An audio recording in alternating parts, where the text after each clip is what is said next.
नमस्ते। आप सभी से अनुरोध है कि कृपया हमारी चैनल को सब्सक्राइब करें, वीडियो को लाइक करें, शेयर करें और याद रखें रजिस्ट्रेशन लिंक दी जयपुर डायलॉग्स डेक्कन समिट पुणे 8 फरवरी 2025। जयपुर डायलॉग्स ला रहा है डेक्कन समिट 2025 पहली बार पुणे में 8 फरवरी Hyatt Regency and Residence Pune में जुड़े हमारे साथ, जहां पर 25 से ज्यादा स्पीकर्स और 5 से अधिक सेशंस आपके लिए लेकर आएंगे ज्ञान और प्रेरणा का समागम। हमारा नारा है एक हैं तो सेफ हैं, क्योंकि एकता ही हमारी ताकत है और इस बदलाव की यात्रा का हिस्सा बने। डेक्कन समिट 2025 एक नया अनुभव, एक नई दिशा, एक हैं तो सेफ हैं। अब बात हम कर रहे थे मिशन 272 बीजेपी अथवा मिशन 300 एनडीए। अब वो बात आगे चल ही रही थी कि यह खबर पुख्ता हो गई, यह समाचार पुष्ट हो गया कि एमवीए समाप्त हो गया। जी हाँ, महाविकास आघाड़ी का राम नाम सत्य हो गया। वो ऐसे है कि आज संजय राउत ने ये घोषणा कर दी कि बीएमसी का चुनाव शिवसेना उद्धव ठाकरे अकेले लड़ेगी। अब ऐसा क्यों हुआ, कैसे हुआ? संकेत तो लगातार आ ही रहे थे। आपने भी 2 दिन पहले सुना था। कल इसके ऊपर मैं एक रिकॉर्डिंग भी कर रहा था, वो पूरी नहीं हो पाई। और वो ये था कि साहब शरद पवार ने या शरद चंद्र पवार जी ने राष्ट्रीय स्वयंसेवक की बड़ी प्रशंसा की और राष्ट्रीय स्वयंसेवक की प्रशंसा करते हुए उन्होंने ये भी कह दिया कि साहब कि ये लोग जो हैं वो अपने विचारों के प्रति पूरी तरह से प्रतिबद्ध हैं, कमिटेड हैं और इनकी मेहनत से ही एनडीए या महायुति चुनाव जीती है महाराष्ट्र में। अब ये बड़ी बात थी और प्रशंसा क्यों की गई इसके बारे में लगातार हम आपसे चर्चा करते रहे हैं और लगातार हम आपसे ये बात करते रहे हैं कि भाई शरद पवार एनडीए में सम्मिलित होने जा रहे हैं या कि शरद पवार जो है वो सीधे अपनी पार्टी बीजेपी में मर्ज करने जा रहे हैं। ये चर्चा हम आपसे करते रहे लगातार। उसके साथ साथ आपने याद होगा कि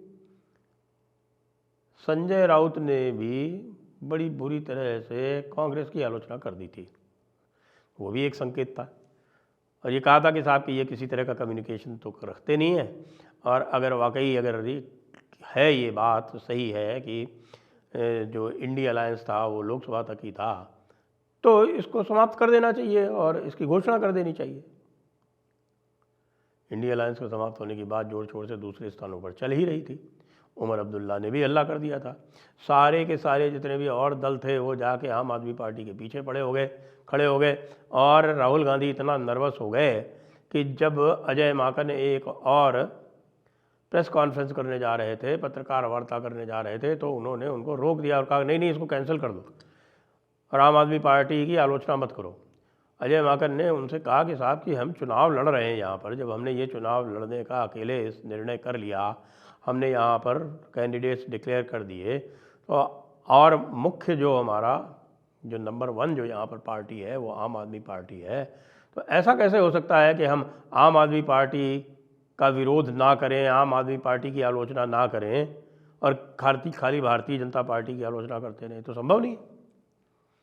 आम आदमी पार्टी के विरुद्ध प्रेस कॉन्फ्रेंस तो करनी ही पड़ेगी और वो जो तरह तरह की बातें कर रहे हैं कांग्रेस के विरुद्ध उसका भी प्रतिकार तो करना ही पड़ेगा। तो लीजिए साहब, मामला जो है वो सारा का सारा वहीं जाके ठप होके रह गया और राहुल गांधी ने बिल्कुल ये स्पष्ट कर दिया कि नहीं आप जो है वो किसी भी प्रकार से केजरीवाल की और इनकी आलोचना नहीं करेंगे।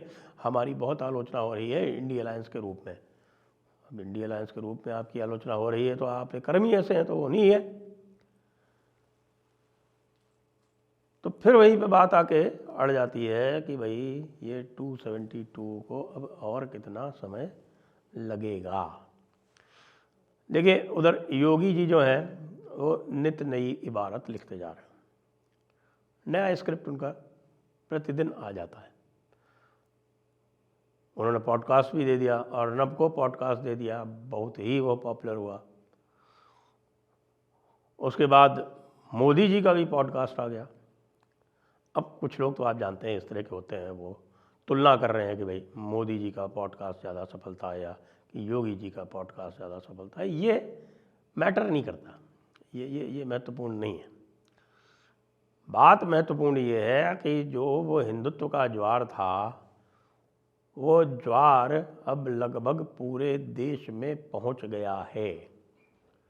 इतना पहुंच गया है कि अब तमिलनाडु और केरला में भी जो द्रविडियन पार्टी और जो वामपंथी पार्टी जो पूरी तरह से निश्चिंत होकर बैठी हुई थी, उनको भी अब लगने लगा है कि यार इसका तो हमें कुछ प्रतिकार करना ही पड़ेगा, वरना कहीं ऐसा ना हो कि ये ज्वार जो है वो हमें भी लील ले।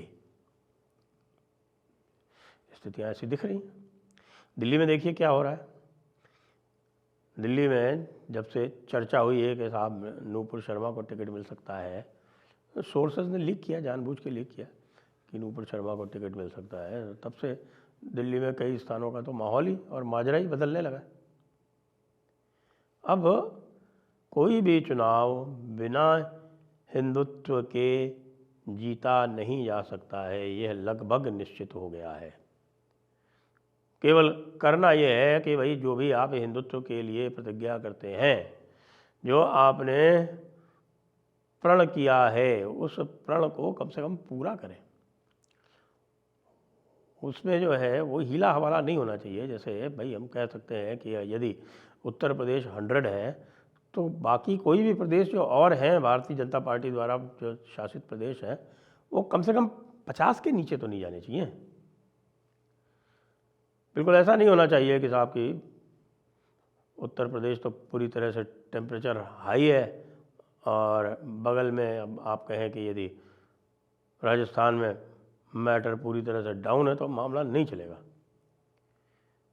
हालांकि अब तो रोहिंग्या और बांग्लादेशी की पहचान के लिए हरियाणा में भी आदेश पारित हो गए हैं।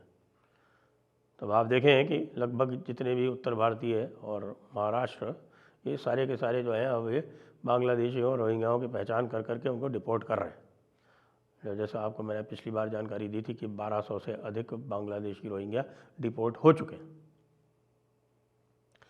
इस परिप्रेक्ष्य में अब बीएमसी के चुनाव में क्या होगा, क्योंकि बीएमसी के चुनाव में जब संजय राउत ने ये स्पष्ट कह दिया कि बीएमसी के चुनाव में वो अकेले लड़ेंगे और दूसरी तरफ जो महायुति है वो महायुति के साथ ही लड़ेगी। अब वहाँ पर 240 से अधिक सीटें हैं, तो महायुति जो है उसमें एनसीपी की कोई विशेष समस्या है नहीं, क्योंकि एनसीपी की मुंबई में कोई विशेष उपस्थिति भी नहीं है। तो एनसीपी को कोई टोकन रूप में कोई 2-4 जो मुस्लिम बाहुल्य सीट है वो दे दी जाएंगी, इससे अधिक उनको कुछ नहीं मिलने वाला। तो बाकी बची जो शिवसेना है, यानी शिंदे शिवसेना, तो शिंदे शिवसेना को कितनी सीट मिलेगी वो बहुत महत्वपूर्ण है। भारतीय जनता पार्टी को तो ये पहले जब साथ लड़ते थे तब 80 के आसपास सीट दिया करते थे, बाकी 160 खुद ले जाते थे। अब उल्टा हो जाएगा। मुझे लगता है कि अब भारतीय जनता पार्टी 180 के आसपास सीटों पर लड़ेगी और बाकी 60 में शिंदे शिवसेना और जो एनसीपी है उनको काम चलाना पड़ेगा। और उद्धव शिवसेना अगर सारी सीटों पर लड़ती है भाई, तो सारी सीटों पर लड़ेगी तो क्या ही कर पाएगी। जैसे कि जानकारी मिल रही थी और जो लोग जो है वो पोलिंग करते रहते हैं, वो बता रहे हैं कि साहब की इनकी सीटें जो है वो लगभग 80 के आसपास आ सकती हैं मैक्सिमम, और कांग्रेस की सीटें जो है वो 20-30 के आसपास आ सकती हैं मैक्सिमम।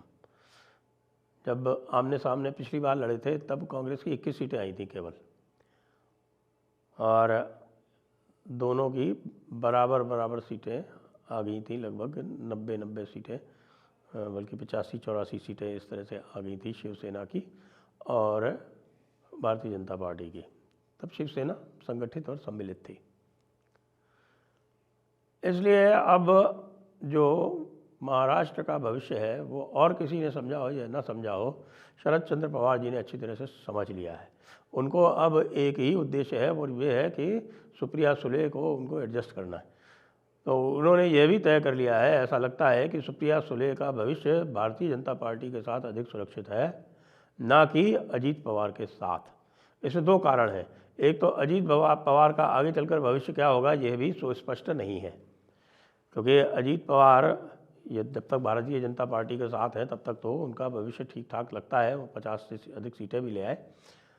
लेकिन जिस दिन उन्होंने भारतीय जनता पार्टी का साथ छोड़ा और वापस का मान लीजिए कांग्रेस के साथ गए या अकेले लड़े, तो उनका भविष्य पूरी तरह से सुरक्षित नहीं है। सुप्रिया को उनके भरोसे नहीं छोड़ा जा सकता, क्योंकि सुप्रिया और वो आमने सामने लड़े भी हैं और उनमें एक क्लेश भी है। और अजीत पवार का ये मानना है कि सुप्रिया को आगे बढ़ाने के चक्कर में शरद चंद्र पवार ने उनको लगातार पीछे रखा, उनको मुख्यमंत्री भी नहीं बनने दिया। तो इसलिए शरद चंद्र पवार का मानना है कि सुप्रिया का भविष्य भारतीय जनता पार्टी में पूरी तरह सुरक्षित हो सकता है।